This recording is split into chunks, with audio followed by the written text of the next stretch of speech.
My name is Hannah Cole. I'm 33. If someone had told me 10 years ago I'd be writing this, I would have laughed and said, no way. But here I am, trying to put into words something that has slowly upended everything I thought I knew about love, loyalty, and myself. When I married Mark, I thought I was choosing the right thing: safety. He was steady. He made lists and stuck to them. He loved routines and small, predictable comforts. Together, we made a life that looked calm and good on the outside.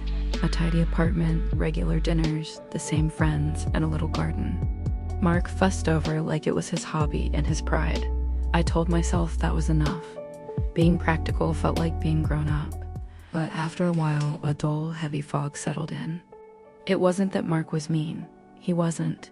He just didn't light me up the way I once imagined someone could.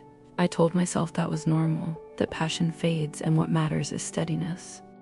Still, late at night, when everything quieted down, I felt a restless, empty ache I couldn't name. It nagged at me, small at first, then louder. Then Oliver moved back into town. We'd been neighbors in college and lost touch as life pulled us different ways. This spring, he moved across the street. He was Mark's old friend, loud, quick to smile, always doing things on impulse. Oliver had rough hands from building things and fixing boats. He had a laugh that made rooms feel warmer and an old habit of turning small moments into little adventures. We started small, a wave on the sidewalk, sharing coffee on our stoops, swapping gardening tips at dusk. But he listened like he meant it. He made me talk in a way I hadn't in years. Talking with Oliver felt charged. It woke up parts of me I'd shut away. I shut away. He made me feel younger, bolder, like someone had finally handed me back pieces of myself I thought were gone. The change was soft at first, then sudden. One rainy afternoon, Mark had an emergency and couldn't get home. Oliver showed up, soaked and grinning, offering to help with a leak in the ceiling. We'd climbed up to the attic in the dim light, tools in hand, the rain tapping like a drum. He handed me a flashlight and our fingers brushed, tiny, electric. My whole body tightened. In that tiny, quiet moment, everything tilted. I tried to ignore it. I told myself it was nothing, a trick of loneliness or a silly flutter that would pass, but my heart wouldn't let it go. The more I saw him, the more I realized this feeling wasn't just boredom or a craving for something new.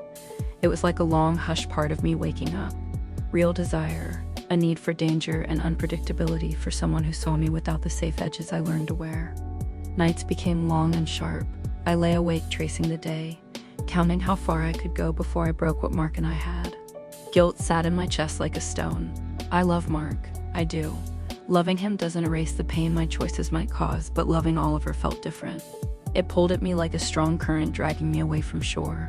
With Oliver, I felt wild, reckless, alive. With Mark, one felt safe and cared for. Both were true and both hurt. We tried to put rules in place. We'll keep it friendly, we said. Nothing will happen. But rules are fragile when you're up against something that fits into your bones. There were stolen afternoons that weren't meant to be, looks that hung too long, and a trembling hope I couldn't control. Each little step blurred the line, a bit more until one night, while Mark was out getting supplies, everything cracked.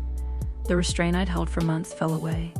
What happened after wasn't one big thing so much as the collapse of all the small resistances. Now I'm standing at a split in the road I never thought I'd face. I imagined telling Mark and how his face would fall, how our life could splinter.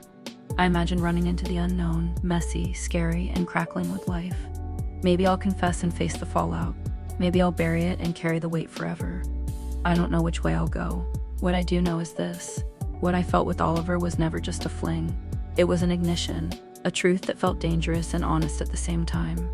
Sometimes the most terrifying things are the things that make you feel most alive. And sometimes that terror is the only thing that tells you you're still real.